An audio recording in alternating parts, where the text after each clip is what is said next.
His reluctant mafia bride episode 31 रहस्यमय box मालहोत्रा mention. Savitri माँ के चेहरे पर डर साफ दिखाई दे रहा था। आरोही ने उनकी तरफ देखा। आप कबीर को जानती हैं, है ना? सावित्री माँ ने नजरें झुका लीं। कुछ बातें जानना तुम्हारे लिए अच्छा नहीं है, आरोही ने धीरे से पूछा। लेकिन मेरी जिंदगी के बारे में है, सावित्री माँ कुछ कह पाती। उससे पहले हवेली के मुख्य दरवाजे पर दस्तक हुई। ठक ठक ठक। सावित्री माँ अचानक चुप हो गई। आरोही ने पूछा। सावित्री माँ ने जल्दी से कहा, तुम अपने कमरे में जाओ। आरोही को ये बात अजीब लगी। बस मेरी बात मानो। लेकिन इससे पहले कि आरोही कुछ कहती, एक नौकर अंदर आया। एक आदमी ये बॉक्स देकर गया है। उसने एक छोटा सा काला बॉक्स टेबल पर रख दिया। आरोही ने बॉक्स की तरफ देखा। किसने दिया? पता नहीं मैडम, उसने अपना नाम नहीं बताया। सावित्री माँ का चेहरा फिर से बदल गया। आरोही ने तुरंत बॉक्स उठा लिया। ये मेरे लिए है, नौकर ने कहा। उसी समय आर्यन हवेली में दाखिल हुआ। उसकी नज़र सीधे आरोही के हाथ में मौजूद बॉक्स पर पड़ी। वो रुक गया। ये कहाँ से आया? आरोही ने उसकी तरफ देखा। पता नहीं। आर्यन तुरंत उसके पास आया। इसे नीचे रखो, क्योंकि तुम्हें नहीं पता इसमें क्या है। आरोही ने बॉक्स को देखा। शायद किसी ने मुझे भेजा है, आर्यन ने गंभीरता से कहा। यही तो समस्या है। उसने राघव को बुलाया। इसे चेक करो। राघव ने बॉक्स उठाया और सिक्योरिटी रूम की तरफ जाने लगा। लेकिन अचानक बॉक्स के अंदर से एक आवाज आई। राघव तुरंत रुक गया। आर्यन का चेहरा सख्त हो गया। सब पीछे हटो। आर्यन ने आरोही को अपने पीछे कर लिया। कुछ सेकंड तक कुछ नहीं हुआ। राघव ने सावधानी से बॉक्स खोला। अंदर एक पुरानी घड़ी थी और उसके नीचे एक फोटो। राघव ने फोटो उठाई। आर्यन की नज़र फोटो पर पड़ते ही उसका चेहरा सफ़ेद पड़ गया। आरोही ने पूछा, क्या हुआ? आर्यन ने फोटो अपने हाथ में ले ली। एक बहुत छोटा आर्यन था। उसके साथ उसके पिता और एक तीसरा आदमी खड़ा था। आरोही ने उस तीसरे आदमी को देखते ही कहा। उसकी आवाज़ रुक गई। आर्यन ने पूछा, तुम इसे जानती हो? आरोही ने कांपती आवाज़ में कहा। कमरे में सन्नाटा छा गया। आरोही ने आर्यन की तरफ देखा। आपके पिता और मेरे पिता एक दूसरे को पहले से जानते थे? आर्यन ने तस्वीर को देखा। लेकिन मुझे नहीं पता था कि ये तस्वीर मौजूद है। आरोही ने पूछा, तो फिर आप दोनों परिवारों के बीच असली दुश्मनी किस बात की थी? आर्यन चुप रहा। सावित्री माँ ने अचानक कहा, क्योंकि उस रात सभी की नज़रें उनकी तरफ चली गईं। आर्यन ने पूछा, कौन सी रात? सावित्री माँ की आंखों में आंसू आ गए। जिस रात तुम्हारे पिता की मौत हुई थी, उस रात तुम्हारे पिता अकेले नहीं थे। आर्यन की आंखें फैल गईं। आप क्या कह रही हैं? सावित्री माँ ने धीरे से कहा, तुम्हारे पिता के साथ आरोही के पिता भी वहाँ मौजूद थे। आरोही स्तब्ध रह गई। सावित्री माँ ने सिर हिलाया। और उस रात जो कुछ हुआ, उसकी सच्चाई आज तक किसी को नहीं पता। आर्यन के फ़ोन पर एक वीडियो आया। Unknown number. उसने वीडियो खोला। स्क्रीन पर एक पुरानी रिकॉर्डिंग थी। एक कमरे में आर्यन के पिता और आरोही के पिता बहस कर रहे थे। वीडियो में एक तीसरा व्यक्ति दिखाई दिया। आर्यन ने स्क्रीन को ध्यान से देखा। उसकी आंखें फैल गईं। आरोही ने पूछा। आर्यन ने धीमे स्वर में कहा, कबीर के पिता। वीडियो अचानक बंद हो गया और स्क्रीन पर सिर्फ एक मैसेज दिखाई दिया। अब बताओ आर्यन, उस रात असली गद्दार कौन था? To be continued. एपिसोड 32। उस रात का सच। लाइब्रेरी में गहरा सन्नाटा था। आर्यन के हाथ में फ़ोन अब भी कांप रहा था। स्क्रीन पर आखिरी मैसेज चमक रहा था। उस रात का असली गद्दार कौन था? आरोही ने धीरे से पूछा। आर्यन, ये वीडियो असली है। आर्यन ने गहरी सांस ली। वीडियो असली लगता है, लेकिन इसका मतलब ये नहीं कि पूरी कहानी भी यही है। राघव ने तुरंत कहा, बॉस, मैं इस वीडियो की जांच करवाता हूँ। कहीं इसे एडिट तो नहीं किया गया? और जिसने ये भेजा है? Yes boss. आरोही की नज़र बार बार उस तस्वीर पर जा रही थी। उसने धीरे से कहा, अगर हमारे पापा दोस्त थे, तो फिर दुश्मन कैसे बन गए? सावित्री माँ ने कुर्सी पर बैठते हुए कहा, उन तीनों के बीच सिर्फ बिजनेस नहीं था। आर्यन के पापा और कबीर के पापा तीनों कभी सबसे अच्छे दोस्त थे। आरोही और आर्यन एक साथ चौंक पड़े। सावित्री माँ ने आगे कहना शुरू किया, उन्होंने मिलकर एक बहुत बड़ी कंपनी बनाई थी। एक रात करोड़ों रुपये और कुछ बहुत ज़रूरी दस्तावेज गायब हो गए। तीनों ने एक दूसरे पर शक करना शुरू कर दिया और उसी रात कमरे में फिर से खामोशी छा गई। आरोही ने कांपती आवाज़ में पूछा, सावित्री माँ ने तुरंत सिर हिला दिया। तुम्हारे पापा किसी को बचाने की कोशिश कर रहे थे। आर्यन अचानक खड़ा हो गया। अगर ऐसा था तो हमें झूठ किसने बताया? राघव का फोन बजा। उसने कॉल उठाई। कुछ सेकंड बाद उसका चेहरा गंभीर हो गया। बॉस, वीडियो जिस सबब से भेजा गया वो 5 मिनट पहले ही डिलीट कर दिया गया, लेकिन हमें एक लोकेशन मिली है जहां 10 साल पहले आग लगी थी। आर्यन की आंखें सिकुड़ गईं। जहां पापा आखिरी बार गए थे, आरोही ने तुरंत कहा। आर्यन ने बिना सोचे जवाब दिया, क्योंकि वहां खतरा है।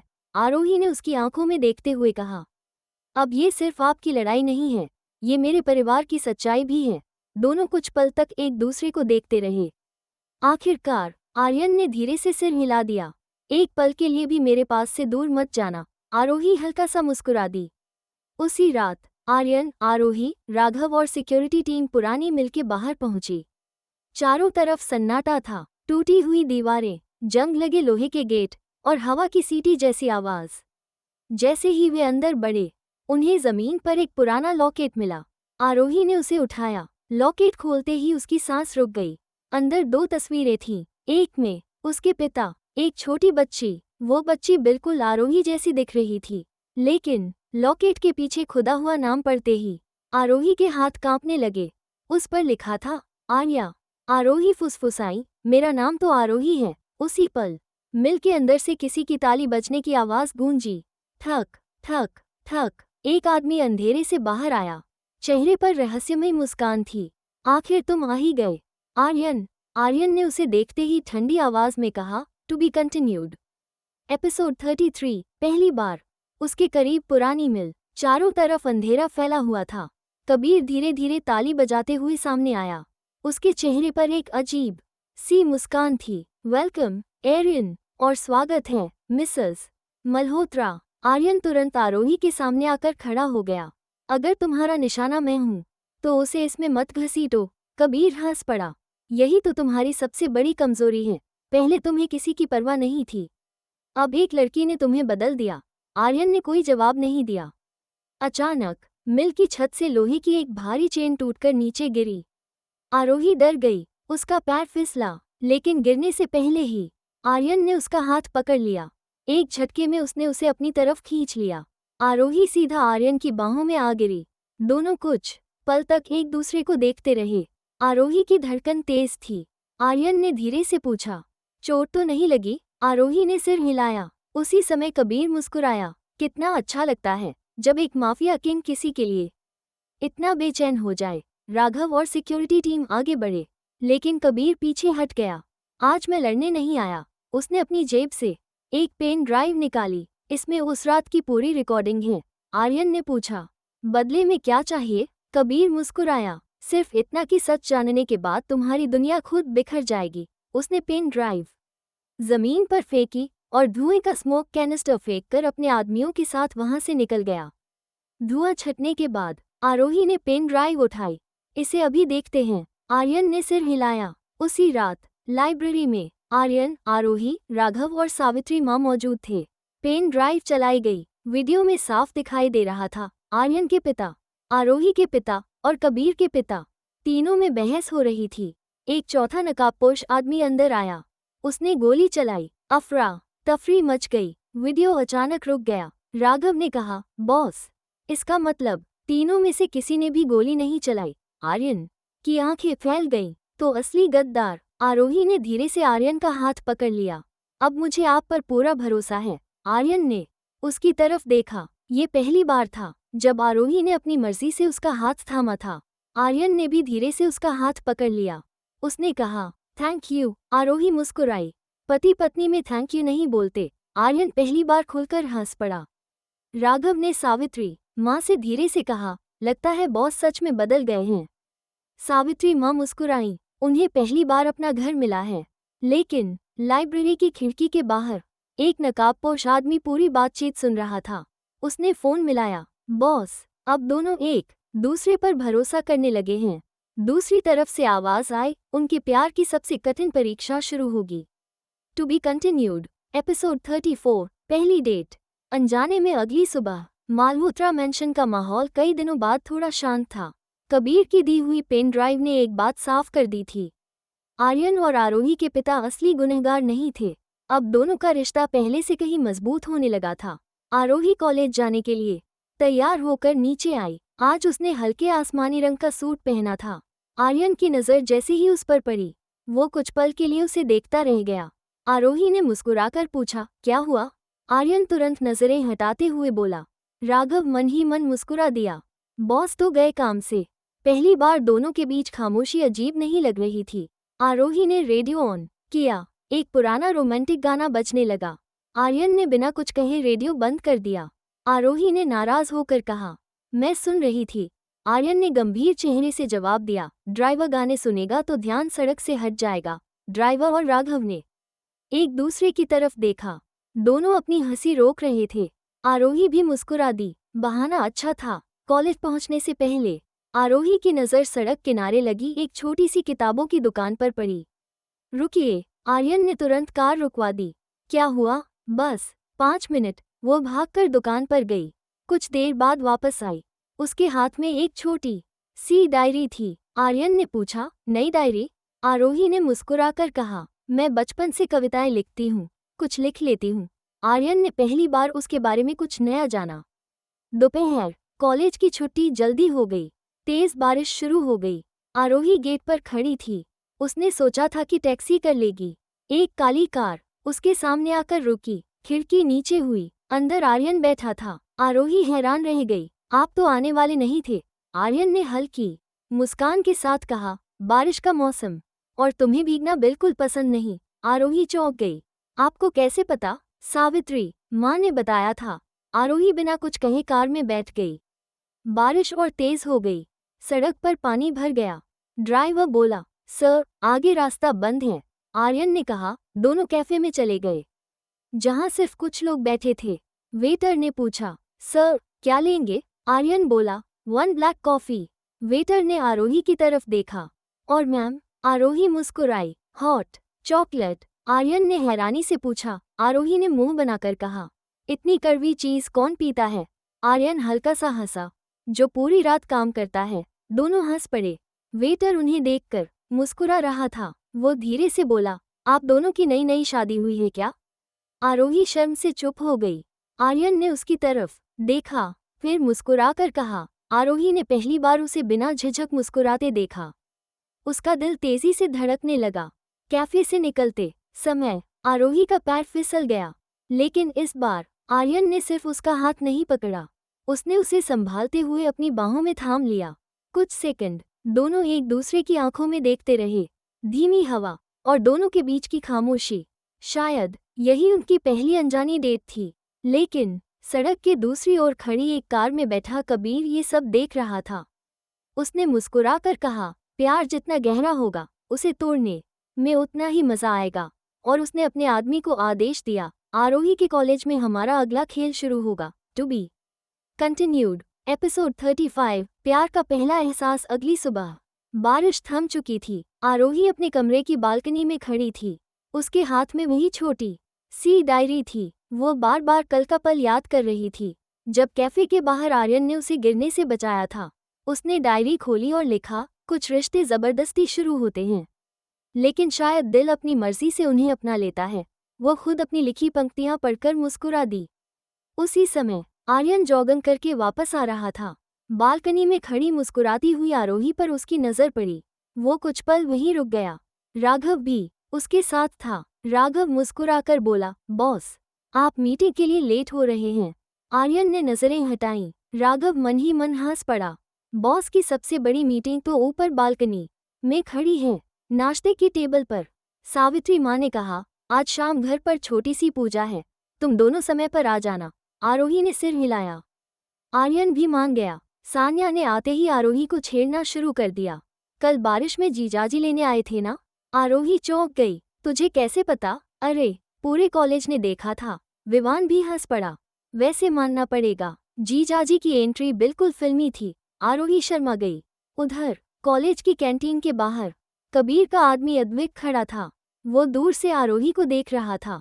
तभी उसके फोन पर कबीर का मैसेज आया, उसके पास जाओ, उसका भरोसा जीतना है, नुकसान नहीं पहुंचाना। अद्विक ने मैसेज पढ़ा और धीरे से कहा, बॉस, मुझे नहीं लगता वो लड़की बुरी है, लेकिन उसने आदेश मानने का फैसला किया। पूजा की तैयारी पूरी हो चुकी थी। पूरा मालहोत्रा मैंशन फूलों और दीपों से सजा हुआ था। आरोही ने हल्के गुलाबी रंग की साड़ी पहनी। वो सीढ़ियों से नीचे उतरी तो सभी की नजरें उसी पर टिक गईं। आर्यन भी कुछ पल उसे देखता रह गया।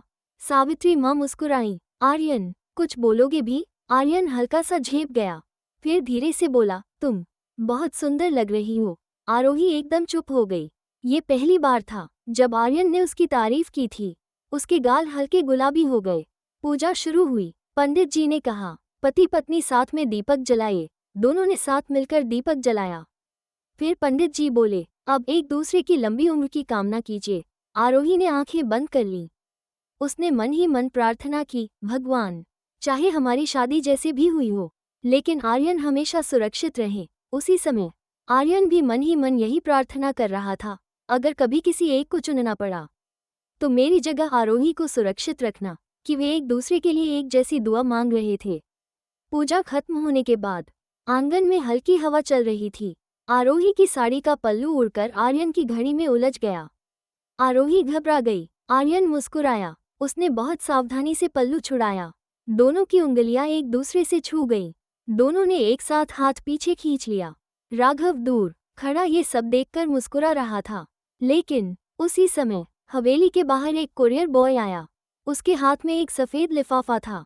लिफाफे पर सिर्फ एक नाम लिखा था, मिसेस आरोही मल्होत्रा। राघव ने लिफाफा खोला। अंदर सिर्फ एक लाइन लिखी थी, अगर अपने पति को जिंदा देखना चाहती हो तो कल शाम 5 बजे अकेली पुराने झील वाले पार्क में आना। और नीचे एक नाम, Kabir to be continued, episode 36, अकेले मत आना।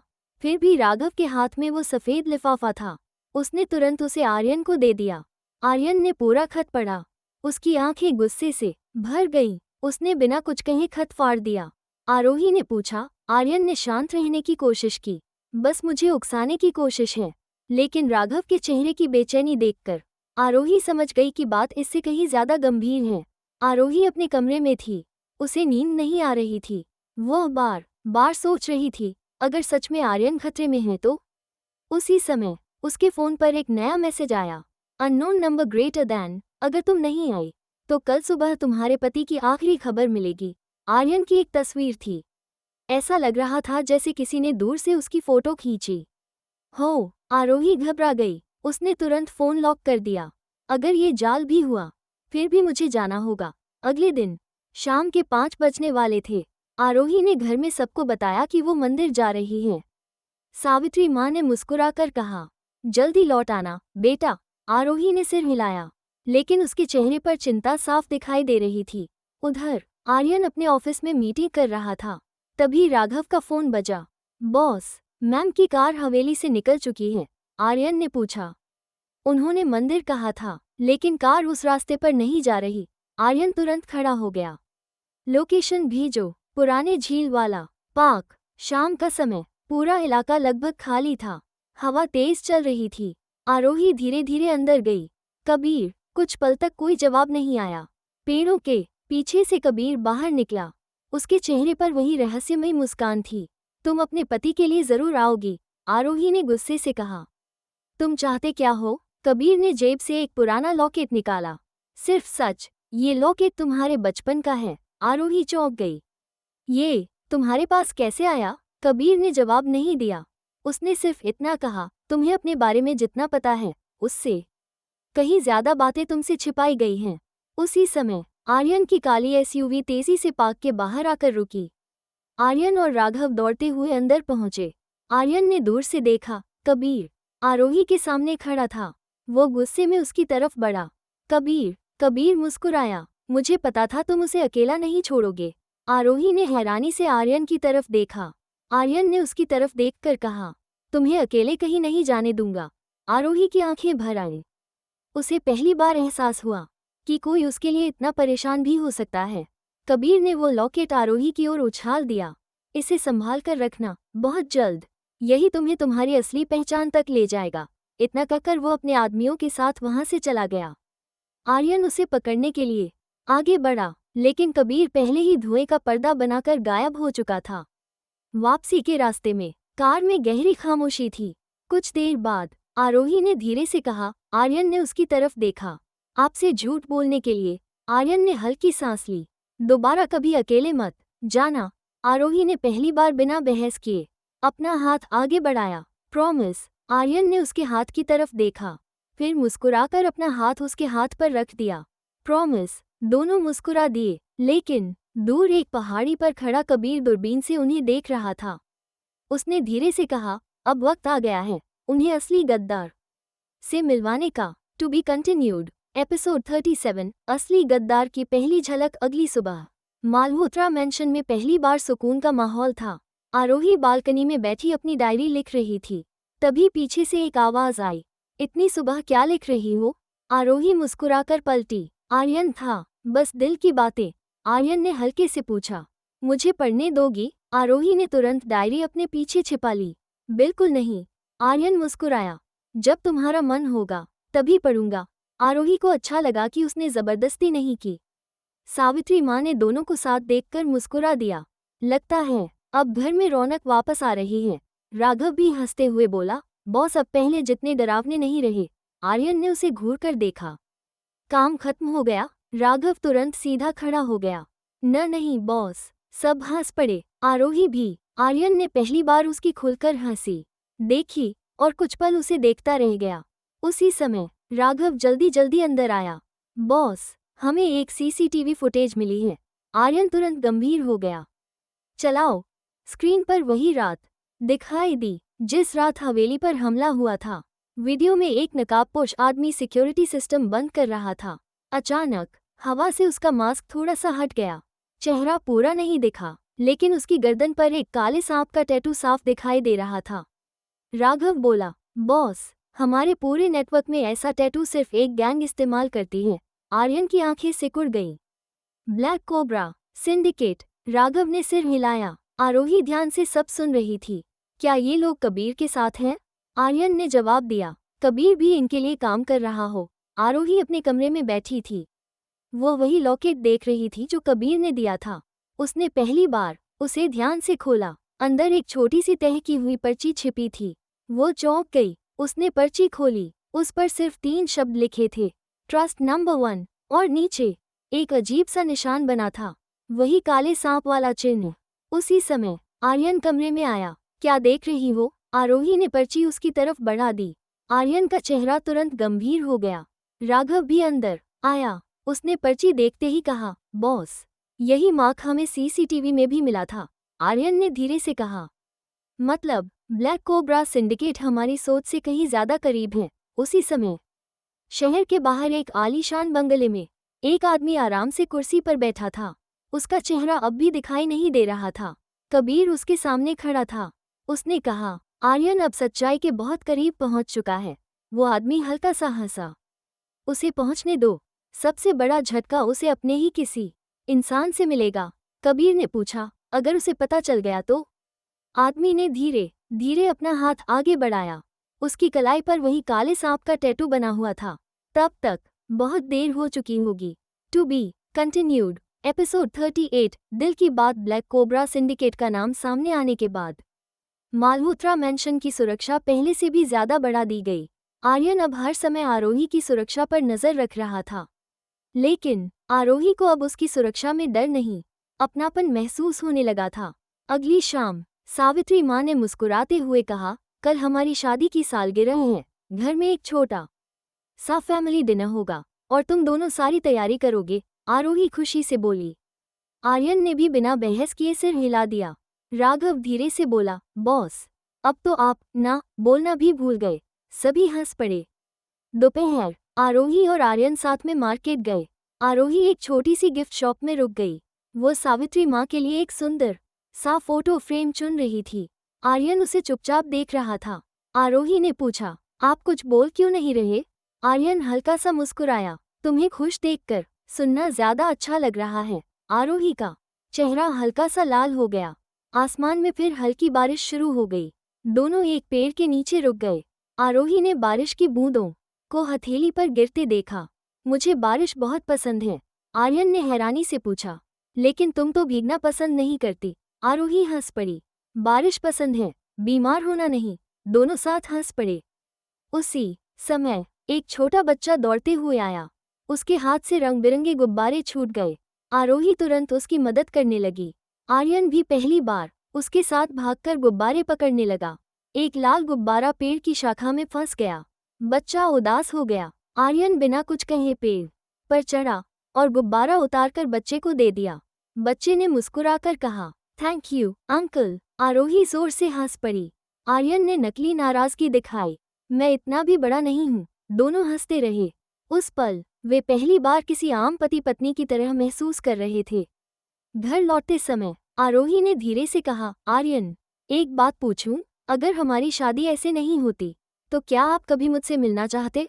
आर्यन कुछ पल चुप रहा, फिर मुस्कुराया। किस्मत कोई और बहाना ढूंढ लेती। आरोही उसकी बात सुनकर मुस्कुरा दी। उसके दिल की धड़कन तेज हो गई। लेकिन उसी समय राघव का फोन बजा। उसका चेहरा अचानक गंभीर हो गया। बॉस, हमें ब्लैक कोबरा के एक आदमी को पकड़ लिया है। वो बात करने को तैयार है। आर्यन तुरंत बोला, उसे सेफ हाउस ले जाओ। आरोही ने कहा, सावधान रहिएगा। आर्यन ने पहली बार बिना झिझक उसके सिर पर हल्के से हाथ रखा। हमेशा आरोही कुछ पल के लिए वहीं खड़ी रह गई। उसकी मुस्कान बता रही थी कि अब उसके दिल में आर्यन के लिए सिर्फ सम्मान नहीं, प्यार भी जन्म लेने लगा था। उधर सेफ हाउस में ब्लैक कोबरा का पकड़ा गया आदमी कुर्सी से बंधा था। उसने आर्यन को देखते ही कहा, तुम गलत आदमी के पीछे हो। आर्यन ने ठंडी आवाज में पूछा, गद्दार कौन है?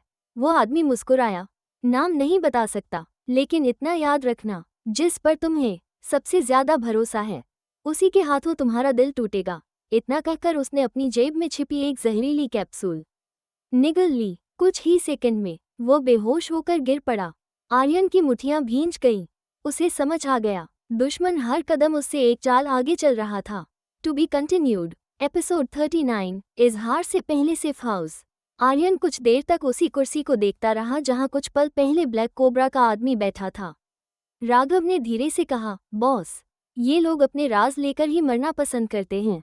आर्यन ने गहरी सांस ली। कोई न कोई गलती जरूर करेंगे और वही हमें असली गद्दार तक पहुंचाएगी। उधर मालहोत्रा मैंशन में आरोही बालकनी में बैठी थी। उसके हाथ में एक छोटा सा गमला था। वो उसमें सफेद चमेली का पौधा लगा रही थी। सावित्री माँ मुस्कुराते हुए बोली। आरोही ने हंसकर कहा, मुझे लगता है घर में खुशबू होगी तो लड़ाइयाँ कम होंगी। सावित्री माँ ने प्यार से उसके सिर पर हाथ फेरा। तुम्हारे आने से ही इस घर में खुशबू आ गई है। आर्यन घर लौटा। वो थका हुआ था। आरोही ने पहली बार बिना कुछ कहे उसके सामने चाय रख दी। आर्यन ने मुस्कुराकर पूछा। आरोही बोली, आज अदरक वाली चाय। दादी कहती थी कि थकान उतर जाती है। आर्यन ने एक घूंट लिया। कुछ पल बाद बोला, अच्छी है। आरोही हंस पड़ी।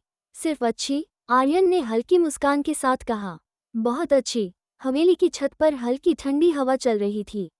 आरोही तारों को देख रही थी। तभी पीछे से आर्यन आया। नींद नहीं आ रही? कुछ देर दोनों चुप रहे। फिर आरोही ने पूछा, क्या आपको कभी डर लगता है? आर्यन ने पहली बार बिना छिपाए जवाब दिया। आरोही हैरान हुई। माफिया किंग को भी? आर्यन हल्का सा मुस्कुराया, लेकिन किसी अपने को खोने से बहुत डर लगता है। आरोही ने उसकी तरफ देखा। दोनों की नजरें मिली। कुछ पल के लिए जैसे समय रुक गया। हवा तेज चली। आरोही के बाल चेहरे पर आ गए। आर्यन ने धीरे से उसके चेहरे से बाल हटाए। उसका हाथ कुछ पल वहीं ठहर गया। दोनों की धड़कनें तेज थीं। ऐसा लग रहा था जैसे आर्यन कुछ कहना चाहता हो। लेकिन तभी राघव का फोन आ गया। आर्यन ने हल्की झुंझलाहट के साथ कॉल उठाई। बॉस, हमें गद्दार का एक बड़ा सुराग मिला है। आर्यन तुरंत गंभीर हो गया। जिस रात हमला हुआ था उसी रात हवेली के अंदर किसी ने ब्लैक कोबरा को अंदर का नक्शा भेजा था और वो मैसेज हवेली के वाईफाई से भेजा गया था। आर्यन की आंखें सिकुड़ गईं। मतलब गद्दार अब भी इसी घर में है। फोन कटने के बाद आरोही ने धीरे से पूछा, सब ठीक है? आर्यन ने उसकी तरफ देखा। लेकिन हो जाएगा। आरोही ने पहली बार उसका हाथ अपने दोनों हाथों में लेकर कहा, अब आप अकेले नहीं हैं। आर्यन ने उसकी ओर देखा। उसके चेहरे पर हल्की मुस्कान आई। यही मेरी सबसे बड़ी ताकत है। दोनों मुस्कुराए। लेकिन उसी समय हवेली की एक खिड़की के पीछे से कोई उनकी तस्वीरें खींच रहा था। कैमरे का फ्लैश बहुत हल्का था। इसलिए किसी ने ध्यान नहीं दिया। कुछ सेकंड बाद वो तस्वीरें एक अनजान नंबर पर भेज दी गई। जवाब आया, फेज 2 शुरू करो। To be continued. एपिसोड 40 प्यार की पहली परीक्षा। अगली सुबह मालहोत्रा मैंशन में सब कुछ सामान्य दिख रहा था, लेकिन आर्यन पूरी रात नहीं सोया था। उसके दिमाग में बस एक ही बात घूम रही थी, गद्दार इसी घर में है। नाश्ते की टेबल पर आरोही ने देखा कि आर्यन ने मुश्किल से 2 कौर खाए। वो धीरे से बोली, आपने ठीक से खाया भी नहीं। आर्यन ने मुस्कुराने की कोशिश की। भूख नहीं है, सावित्री माँ ने भी चिंता से कहा। इतना काम भी अच्छा नहीं होता बेटा। आर्यन ने बात टाल दी। दोपहर आरोही चुपचाप किचन में गई। उसने खुद आर्यन की पसंद का खाना बनाया। राघव ने हैरानी से पूछा, मैम आपने खुद बनाया? आरोही मुस्कुराई, आज इन्हें बिना बहाना बनाए खाना पड़ेगा। ऑफिस राघव लंच लेकर पहुंचा। आर्यन फाइलों में खोया हुआ था। बॉस, मैम ने भेजा है। आर्यन ने बॉक्स खोला।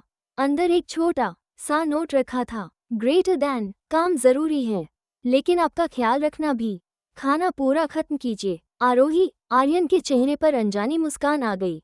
राघव हंस पड़ा, बॉस, मैम के सामने तो आपका पूरा माफिया एटीट्यूड गायब हो जाता है। आर्यन ने हल्की मुस्कान छिपाते हुए कहा, ज्यादा बोलोगे तो तुम्हारा लंच भी मैं खा लूंगा। दोनों हंस पड़े।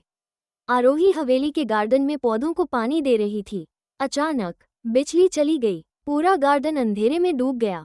उसी समय एक नकाबपोश आदमी दीवार फांदकर अंदर आया। वो धीरे धीरे आरोही की तरफ बढ़ने लगा, लेकिन जैसे ही वो उसके करीब पहुंचा, पीछे से एक तेज आवाज आई, आर्यन। वो पहले से ही वहां मौजूद था। नकाबपोश भागने लगा। आर्यन उसके पीछे दौड़ा। गार्ड भी उसके साथ भागे। कुछ मिनट तक पीछा करने के बाद आर्यन ने उसे पकड़ लिया। उसने नकाब हटाया, लेकिन वो ब्लैक कोबरा का सदस्य नहीं था। वो हवेली का ही एक पुराना कर्मचारी निकला।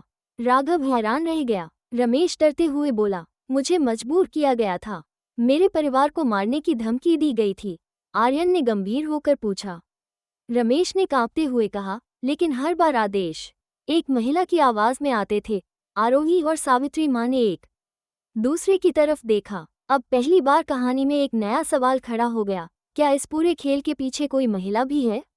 आरोही अपने कमरे में बैठी थी। आज जो हुआ उसके बाद वो थोड़ी घबराई हुई थी। आर्यन कमरे में आया। उसने बिना कुछ कहे अलमारी से एक छोटा सा डिब्बा निकाला। ये तुम्हारे लिए है? आरोही ने हैरानी से पूछा। मेरे लिए? उसने डिब्बा खोला। अंदर एक सुंदर सा चांदी का ब्रेसलेट था। उसके अंदर छोटे अक्षरों में लिखा था, ऑलवेज सेफ। आरोही की आंखें नम हो गईं। आर्यन ने धीमे स्वर में कहा, ताकि जब भी तुम इसे देखो तुम्हें याद रहे कि चाहे कुछ भी हो जाए। आरोही मुस्कुराई। उसने पहली बार अपनी मर्जी से आर्यन को हल्के से गले लगा लिया। आर्यन कुछ पल के लिए बिल्कुल स्थिर रह गया, फिर उसने भी बहुत सम्मान और स्नेह के साथ उसे धीरे से बाहों में लिया। दोनों कुछ नहीं बोले, लेकिन उनके बीच की दूरियां अब लगभग खत्म हो चुकी थीं। उसी समय एक अंधेरे कमरे में एक महिला फोन पर बोली, आर्यन और आरोही अब एक दूसरे से प्यार करने लगे हैं। दूसरी तरफ से आवाज आई, अब उन्हें अलग करने का समय आ गया है। महिला धीरे धीरे अंधेरे से बाहर आई, लेकिन उसका चेहरा अब भी छिपा हुआ था। To be continued. Please like and subscribe my channel.